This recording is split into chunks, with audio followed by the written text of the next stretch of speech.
أعوذ بالله من الشيطان الرجيم. بسم الله الرحمن الرحيم. ولا تقربوا الزنا إنه كان فاحشة وساء سبيلا. صدق الله العظيم.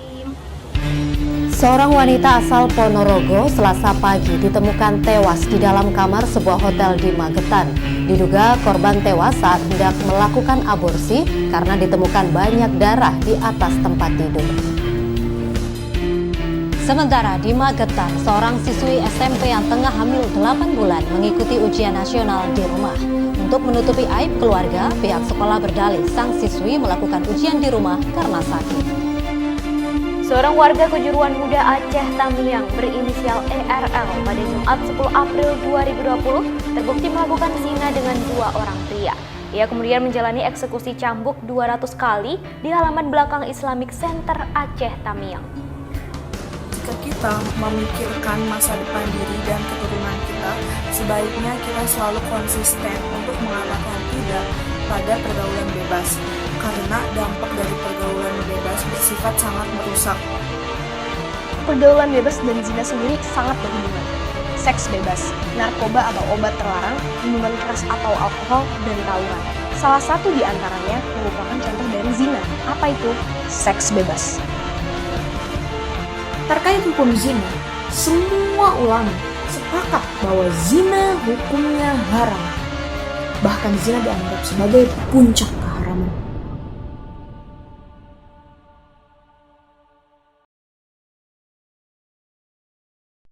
Bismillahirrahmanirrahim. Assalamualaikum warahmatullahi wabarakatuh. Alhamdulillahirrahmanirrahim. Wabihi nasta'in wala umuri dini wadin. Wassalatu wassalamu ala asrafil anbiya'i wal mursalin wa ala alihi wa sahbihi ajmain amma ba'du. Alhamdulillah, hari ini kita masih bisa berjumpa walaupun masih melalui via online ya. Dan semoga teman-teman sekalian di sana dimanapun berada tetap dalam lindungan Allah Subhanahu wa Ta'ala. Di sini kita akan membahas bab terakhir dari pelajaran PAI, yaitu tentang zina. Nantinya video ini akan berisi mengenai pengertian pergaulan bebas dan zina, contohnya hubungan pergaulan bebas dan zina sendiri itu apa, lalu nanti akan ada sebab akibatnya, dan ada juga dalil Quran serta hadis yang akan dicantumkan. Oke, langsung saja kita simak pembahasannya. Nah, pergaulan bebas sudah menjadi hal lumrah di zaman modern seperti sekarang ini. Banyak generasi muda yang menganggap beberapa perbuatan yang buruk menjadi hal biasa dan melakukannya seakan tanpa dosa. Seperti tawuran, narkoba, terus berjudi, dan hal yang sering kita temui itu adalah pacaran. Tentu kita sering mendengar pernyataan beberapa kalangan muda yang menghalalkan pacaran dengan berbagai alasan. Salah satunya, pacarannya nggak ngapa-ngapain kok, pacarannya hanya untuk penyemangat saja, atau pacaran syar'i, pacaran islami, dan sebagainya. Pacaran merupakan salah satu perbuatan yang bisa menghantarkan diri kita kepada perbuatan zina. Semua kegiatan pacaran negatif. Embel-embel pacaran syar'i basi karena mata, hati, dan pikiran kita masih memikirkan dia yang bukan seharusnya kita pikirkan. Karena positifnya dari pacaran itu cuma satu, positif zina. Bismillahirrahmanirrahim. Ala yakhluwanna rajulun bimra'atin illa kana salisahumas syaiton. Ingatlah bahwa tidaklah seorang laki-laki itu berkhawat dengan seorang wanita kecuali yang ketiganya adalah syaitan. Hadis riwayat Ahmad, At-Tirmizi, Al-Hakim. Jelas, secara hukum Islam, pacaran itu sudah mendekati zina. Adanya perintah untuk menundukkan pandangan dan tidak boleh berdua-duaan tidak bermaksud agar kita tidak boleh berinteraksi dengan lawan jenis. Hubungan yang masih dalam konteks hablum minanas diperbolehkan, namun ada hubungan dengan manusia yang tidak diperbolehkan. Apa itu? Berkholwat dan berikhtilat. Berkholwat sendiri merupakan pertemuan antara ikhwan dan ahwat dalam suatu tempat. Yang tidak diperbolehkan adalah di tempat yang tertutup. Yang kedua adalah di tempat terbuka namun tidak ada siapa-siapa, contohnya di hutan. Nah, yang diperbolehkan itu adalah di tempat terbuka yang bisa dimonitoring oleh banyak orang. Yang kedua adalah berikhtilat. Ikhtilat adalah campur baur, di mana ikhwan dan akhwat dalam suatu tempat bersenggol-senggolan itu tidak diperbolehkan.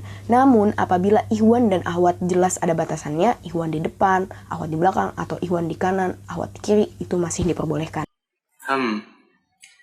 Alasan mengapa pergaulan bebas dilarang adalah pergaulan ini cenderung mengabaikan norma termasuk agama, sehingga menyebabkan pada perbuatan buruk termasuk zina. Alasan mengapa perbuatan zina dilarang adalah karena hal tersebut adalah ketentuan di dalam Al-Quran, sehingga tanpa alasan logis sekalipun wajib untuk dilarang atau diharamkan. Meskipun begitu, Allah Subhanahu wa Ta'ala tidak akan melarang sesuatu tanpa penyebab. Tidak bisa kita pungkiri bahwa sudah banyak contoh di luar sana yang menyebabkan rusaknya kehormatan dan masa depan beberapa generasi muda akibat hubungan yang dilarang Allah Subhanahu wa Ta'ala. Bahkan mindset atau pikiran muda mulai menyepelekan dosa besar ini, yakni zina. Hal ini terjadi karena beberapa faktor. Salah satu faktornya adalah kurangnya pendidikan agama dan pendidikan moral. Pendidikan sangat penting bagi kehidupan manusia. Utamanya adalah pendidikan agama, yaitu pendidikan agama Islam. Karena pendidikan agama Islam sendiri erat hubungannya dengan pendidikan umum dan pendidikan moral. Pendidikan agama Islam memiliki misi yang sama dengan tujuan Islam, yaitu mempertinggi nilai-nilai akhlak sehingga menghasilkan orang-orang yang memiliki akhlakul karimah. Di mana tujuan dari pendidikan agama Islam sendiri mempertinggi nilai-nilai akhlak sehingga dapat menghasilkan orang-orang yang memiliki nilai-nilai yang baik, nilai-nilai moral yang baik, dengan jiwa yang bersih, kemauan yang keras, cita-cita yang benar sehingga menghasilkan akhlak-akhlak orang yang memiliki nilai moral yang mulia dan tinggi. Dengan adanya nilai agama, maka akan tercipta banyak orang-orang yang bermoral yang bisa memberikan dampak positif bagi kehidupan manusia. Faktor selanjutnya adalah kemajuan teknologi. Saat ini, kemajuan teknologi tidak dapat kita hindari pengaruh positif maupun negatifnya. Apalagi di saat-saat sekarang, di masa-masa remaja, di mana seseorang sedang mencari jati diri dan harus membedakan mana yang benar dan mana yang salah. Apabila didasarkan kembali kepada pendidikan agama dan moral, ketika seseorang memiliki pendidikan agama dan moral yang tidak cukup mumpuni atau kurang baik, maka bisa jadi kemajuan teknologi, pengaruh yang diambilnya sebagian besar merupakan pengaruh negatif, karena yang salah dianggap benar dan yang benar dianggap salah. Faktor lainnya adalah kesibukan orang tua yang bekerja dan ekonomi keluarga yang rendah. Apabila dua hal ini didasari kembali kepada pendidikan agama dan moral, maka ketika seorang anak yang masih kecil tidak didampingi oleh orang tua dan tidak diajarkan ilmu agama, nantinya ia akan memiliki karakter dan moral yang kurang baik, sehingga bisa saja memicu dia untuk terlibat dalam pergaulan bebas. Begitu juga dengan ekonomi yang rendah. Ketika seseorang memiliki rasa syukur yang kurang, dan dia ingin mencari kebahagiaan hidupnya, maka bisa saja dia memilih jalur yang salah, yaitu pergaulan bebas. Nauzubillah min dzalik. Semoga kita selalu mengingat Allah dan dalam lindungan Allah berada di jalan yang lurus. Saling mengingatkan ya teman-teman. Dan ini semua harusnya dapat kita hindari apabila kita sering melakukan amal-amal soleh. Dan juga terutama kita sering mengikuti kegiatan majelis ilmu, di mana kita mendapat pencerahan dan membuat kita untuk semakin menjauhi kegiatan-kegiatan seperti pacaran yang dapat membuat kita mendekati zina itu sendiri. Perbuatan zina dianggap sebagai perbuatan yang sangat memalukan, menjijikan, sekaligus nista di dalam peradaban manusia. Banyak orang yang telah meraih kesuksesan hidup, baik sebagai pejabat yang sukses dan terhormat, pengusaha, politisi, bahkan publik figur hancur berantakan karena perbuatan nista yang dilakukannya. Perbuatan tersebut telah meluluh lantahkan karir yang selama ini mereka raih dengan susah payah. Aib yang mereka perbuat tidak saja membuat malu dan rendah dirinya, tetapi juga keluarga dan orang-orang terdekatnya. Mereka tidak menyadari bahwa perbuatan tersebut tidak saja berakibat hancurnya karir, tetapi juga berakibat dosa besar yang akan diterimanya di akhirat kelak. Untuk itu, diperlukan kehati-hatian dalam bergaul agar tidak terjerumus ke dalam perbuatan zina. Perlu diingat bahwa mendekatinya saja dilarang, apalagi melakukannya.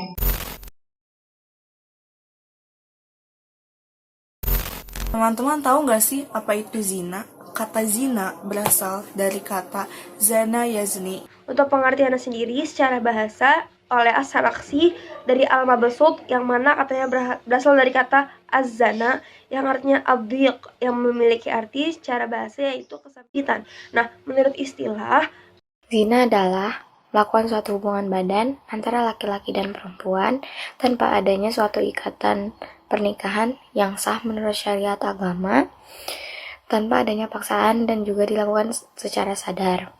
Menurut Islam, zina adalah semua persetubuhan yang dilakukan oleh lawan jenis pria dan wanita di luar perkawinan yang sah atau tidak terikat dalam suatu perkawinan yang sah. Secara umum, zina bukan hanya di saat manusia telah melakukan hubungan seksual, tetapi segala aktivitas seksual yang dapat merusak kehormatan manusia termasuk dikategorikan zina.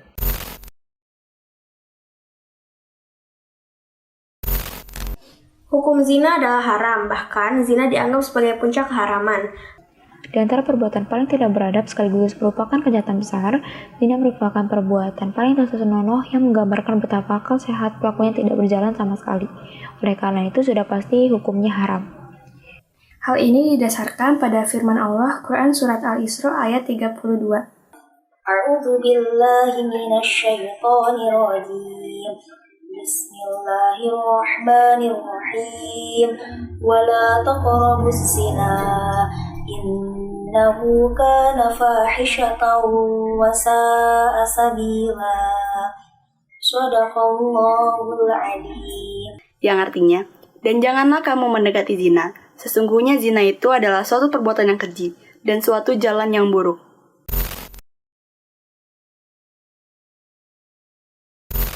Ada juga hukum tajwid dalam ayat tadi. Di antaranya, yang pertama ada mad tobi'i.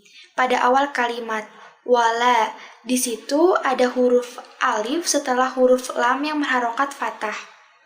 Dan yang kedua ada mad wajib mutasil. Pada kata wasa'a. Di situ ada huruf mad yang bertemu dengan hamzah dalam satu kalimat, di mana ada alif setelah huruf sin yang berharokat fathah. Lalu ada mad silah pada kata innahu. Di situ ada ha domir yang tidak diawali dengan huruf yang berharokat panjang dan tidak diawali dengan sukun, serta tidak diikuti dengan hamzah maupun tidak diikuti dengan sukun. Terakhir ada alif lam syamsiyah pada kata az-zina. Di situ ada alif lam yang bertemu dengan huruf za.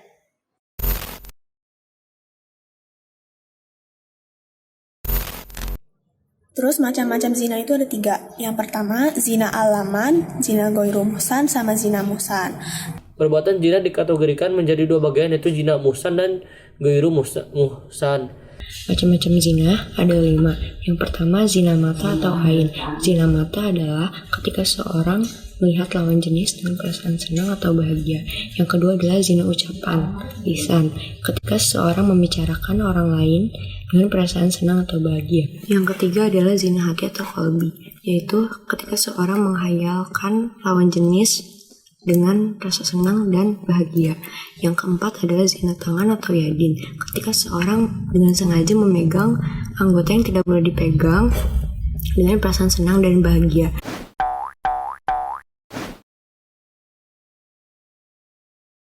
Oke, saya menemukan banyak perbedaan ya di kalian tentang pembagian jenis zina ini. Tapi gini, biar lebih mudah dipahami, kita ambil pendapat Imam As-Suyuti.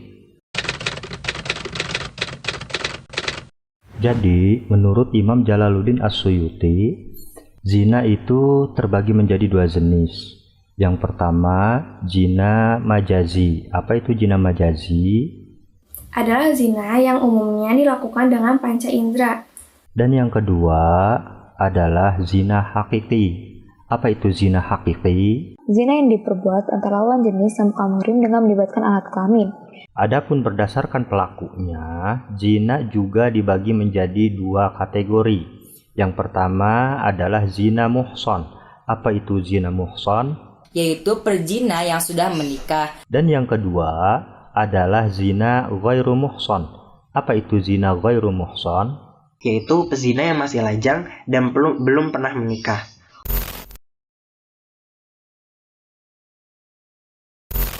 Dalam pandangan Islam, zina merupakan hukuman yang dikategorikan kepada hukuman hudud atau hukuman dikarenakan melakukan perbuatan maksiat yang menjadi hak Allah Subhanahu wa taala.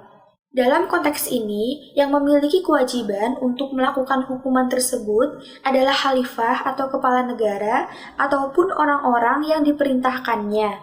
Sebelum memutuskan hukuman bagi pelaku zina, ada beberapa hal yang dapat dijadikan bukti.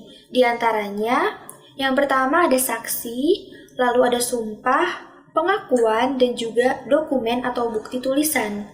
Dalam kasus zina, maka ada dua pembuktian, yaitu saksi dan juga pengakuan dari pelaku. Pelaku zina ada yang berstatus telah menikah atau al-musan dan ada pula yang belum menikah al-bikr. Keduanya memiliki hukuman berbeda. Jika pelakunya itu adalah ghairu muhsan atau yang masih lajang, dia didera atau mendapat pukulan sebanyak 100 kali dan diasingkan ke tempat yang jauh selama 1 tahun. Hal ini didasarkan pada firman Allah Subhanahu wa taala dalam Quran surat An-Nur ayat 2, yaitu A'udzu billahi minasy syaithanir rajim. Bismillahirrahmanirrahim. Az-zaniyatu waz-zani fajlidu kulla wahidin minhuma mi'ata jaldah wa la ta'khudhukum bihima ra'fatun fi dinillahi in kuntum tu'minuna billah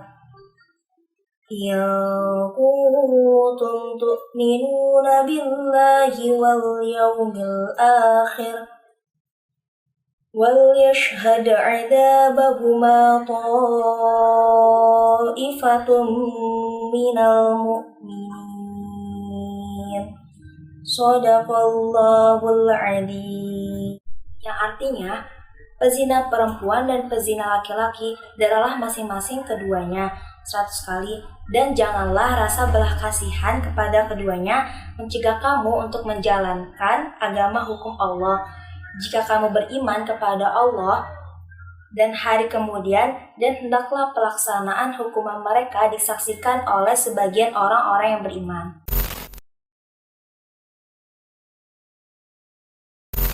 Dalam ayat ini juga ada beberapa hukum tajwid. Di antaranya ada qalqalah sugra pada kata fajlidu. Di situ ada huruf jim di tengah kalimat yang berharokat sukun atau mati. Lalu yang kedua ada mad wajib muttasil pada kata ifah. Di situ ada huruf mad atau alif setelah huruf to yang berharokat fathah dan bertemu dengan hamzah dalam satu kalimat. Lalu yang ketiga ada ifah hakiki pada kata ra'fatun fi. Di situ ada tanwin yang bertemu dengan huruf fa. Lalu ada izhar halki. Izhar halki pengertiannya yaitu apabila ada nun mati atau tanwin yang bertemu dengan huruf alif, ain, goin, hak sogir, kho, dan hak kabir. Pada ayat tersebut ada pada kata min huma, di mana ada nun mati yang bertemu dengan huruf ha.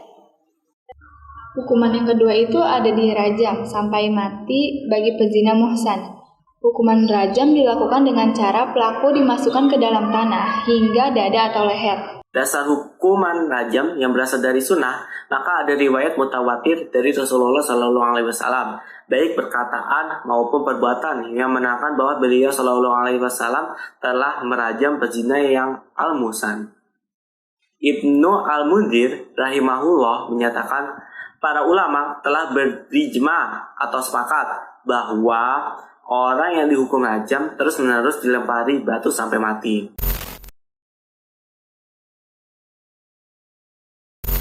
Bagi orang yang membunuh zina akan mendapat hukuman sendiri apabila tidak bisa membuktikan bahwa orang tersebut melakukan zina, yaitu dengan hukuman sebanyak 80 kali dicambuk.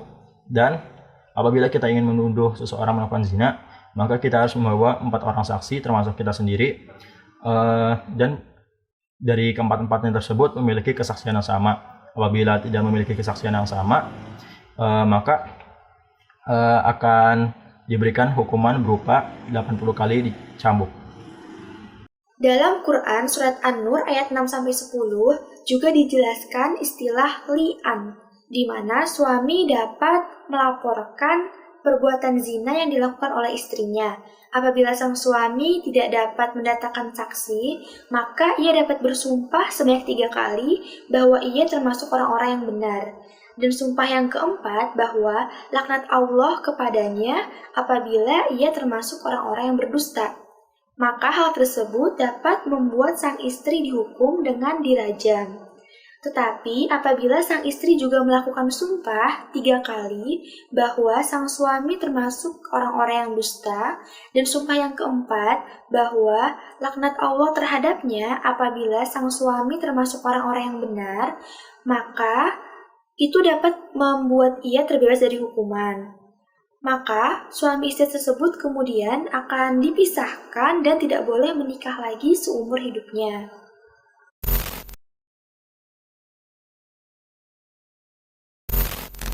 Nah, dalam Islam, segala perbuatan yang dilakukan oleh manusia akan menerima balasannya, baik itu perbuatan baik maupun perbuatan buruk. Nah, perbuatan buruk akan diberi ganjaran, dosa, dan kesengsaraan seumur hidupnya. Dan jika kita melakukan perbuatan baik, kita akan mendapatkan pahala dan nikmat yang banyak di hidup kita. Nah, contohnya melakukan perbuatan zina. Perbuatan zina ini sangat tidak disukai oleh Allah dan akan mendapatkan azab di dunia dan akan terus berlanjut di akhirat nanti. Nah, apa saja ganjaran bagi orang yang melakukan perbuatan zina? Imam Suyuti dalam kitabnya Al-Jami' Al-Kabir menuliskan bahwa perbuatan zina memiliki 6 dampak negatif bagi para pelakunya. 3 dampak negatif akan dirasakan di dunia dan 3 dampak lagi akan dirasakannya di akhirat kelak. Dampak di dunia. Yang pertama, menghilangkan wibawa. Para pelaku zina akan kehilangan kehormatan, martabat, dan juga harga dirinya. Pelaku zina bahkan dianggap sampah oleh masyarakat karena telah mengotori lingkungannya. Yang kedua, mengakibatkan kefakiran. Perbuatan zina akan mengakibatkan pelakunya menjadi miskin sebab ia akan selalu mengejar kepuasan hawa nafsunya. Pelaku harus mengeluarkan biaya yang tidak sedikit hanya untuk memenuhi hawa nafsunya. Yang ketiga, mengurangi umur. Perbuatan zina akan mengakibatkan umur pelakunya menjadi berkurang, lantaran akan terserang penyakit yang akan mengakibatkan kematian, seperti HIV/AIDS, infeksi saluran kemaluan, dan juga sebagainya. Kemudian, apa dampak perbuatan zina di akhirat? Pertama, mendapat murka dari Allah Subhanahu wa Ta'ala. Perbuatan zina merupakan salah satu dosa yang besar, sehingga para pelakunya juga mendapatkan murka dari Allah Subhanahu wa Ta'ala kelak di akhirat. Kedua, hisab yang jelek atau banyak dosa. Pada saat hari perhitungan amal atau yaumul hisab, para pelaku zina akan menyesal karena mereka akan diperlihatkan betapa besarnya dosa perbuatan zina yang telah mereka lakukan. Namun penyesalan hanya tinggal penyesalan, semuanya sudah terlanjur terjadi. Ketiga, siksaan di neraka. Para pelaku perbuatan zina akan mendapatkan siksaan yang amat berat di neraka.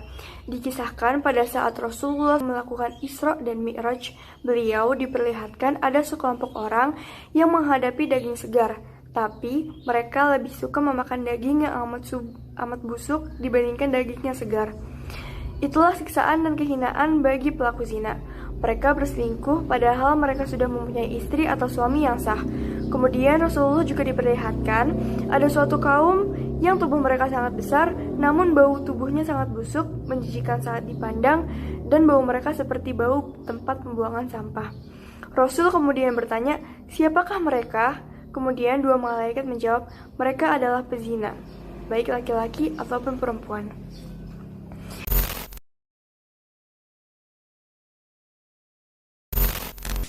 Saya mempunyai beberapa tips yang sesuai tuntunan Rasulullah SAW agar kita bisa menghindari zina. Yang pertama adalah meningkatkan keimanan. Dan kita meningkatkan keimanan, kita akan selalu ingat kepada Allah Subhanahu wa Ta'ala dan malaikatnya yang selalu mencatat amal perbuatan kita, sehingga kita dapat selalu ingat untuk menjauhkan diri dari perbuatan maksiat seperti zina. Yang kedua adalah untuk tidak berkhalwat atau tidak berduaan dengan lawan jenis yang bukan mahram. Tidaklah seorang laki-laki berkhalwat dengan wanita kecuali pihak ketiganya adalah setan. Hadis riwayat Tirmizi. Banyak orang yang meremehkan persoalan ini. Padahal khalwat sangat potensial untuk mengundang perbuatan mungkar dan perbuatan maksiat yang dapat mengarah pada zina. Yang ketiga adalah menjauhkan diri dari meminum minuman keras. Minuman keras, narkoba, dan yang lain-lain dapat menghilangkan akal pikiran kita, sehingga kita tidak dapat membedakan mana yang baik, mana yang buruk. Dan perilaku kita lebih cenderung kepada hal negatif, sehingga kita dapat lebih dekat kepada zina. Yang selanjutnya adalah berteman dengan orang-orang yang soleh. Permisalan teman yang baik dan teman yang buruk ibarat seorang penjual minyak wangi dan seorang pandai besi. Penjual minyak wangi mungkin akan memberimu minyak wangi, atau engkau bisa membeli minyak wangi darinya. Dan kalaupun tidak, engkau tetap mendapatkan bau harum darinya. Sedangkan pandai besi bisa jadi percikan apinya mengenai pakaianmu, dan kalaupun tidak, engkau tetap mendapatkan bau asapnya yang tidak sedap. Hadis riwayat Bukhari dan Muslim. Dari hadis ini, kita dapat mengetahui bahwa dengan siapapun kita berteman, maka kita akan mendapatkan pengaruh dari teman tersebut. Apabila kita berteman dengan orang-orang yang soleh, maka insya Allah kita akan terjauh dari perbuatan maksiat. Sedangkan jika kita berteman dengan orang-orang yang selalu bermabuk-mabukan, meminum minuman keras, maka kebiasaannya itu dapat menular kepada kita, sehingga dapat mendekatkan kita kepada perbuatan zina. Selanjutnya, berpuasa sunnah. Tujuan dari puasa tersebut antara lain yang diantaranya mengendalikan hawa nafsu. Jadi, jika kita sering melakukan puasa sunnah, maka hawa nafsu kita akan dapat terkontrol dan kita dapat menjauhkan diri dari yang namanya zina. Yang terakhir adalah berdoa. Kita harus selalu berdoa kepada Allah Subhanahu wa Ta'ala untuk dijauhkan dari perbuatan zina. Allahumma gfir zanbahu wa tahhir qalbahu wa hasin farjahu. Ya Allah, ampunkanlah dosanya, bersihkanlah atau sucikanlah hatinya, dan jagalah kemaluannya dari perbuatan zina. Hadis riwayat Ahmad. Allah telah berfirman dan memerintahkan manusia untuk tidak mendekati zina, maka untuk teman-teman yang memiliki hubungan spesial yaitu pacaran, segera putuskan dan jangan ragu untuk meninggalkan. Dan apabila di hati kalian sekarang telah ada keraguan dalam sebuah hubungan, mungkin Allah telah menunjukkan kepada kalian bahwa kalian sedang berada di jalan yang salah. Jadi jangan takut untuk meninggalkan dan jangan sedih untuk kehilangan dia. Karena ketika seorang hamba meninggalkan sesuatu karena Allah Subhanahu wa Ta'ala, maka Allah akan memberikan sesuatu yang lebih baik. Kalian boleh menangis, namun bukan menangis karena kehilangan dia, namun menangis karena telah melalaikan perintah Allah Subhanahu wa Ta'ala dan berbuat dosa. Innaka lang tad'a syai'an lillahi azza wa jalla illa baddalaka bihi ma huwa khairul laka min. Sesungguhnya, jika engkau meninggalkan sesuatu karena Allah, niscaya Allah akan memberi ganti padamu dengan yang lebih baik. Hadis riwayat Ahmad. Masya Allah, begitu indah janji yang Allah berikan kepada kita. Maka dari itu teman-teman, semoga kita semua terhindar dari perbuatan zina. Amin ya robbal alamin. Sekian pembahasan mengenai pergaulan bebas dan zina. Semoga pembahasan ini bisa bermanfaat dan menambah ilmu pengetahuan serta bisa menjaga-jaga diri agar kita terhindar dari pergaulan bebas dan zina. Syukron. Wassalamualaikum warahmatullahi wabarakatuh.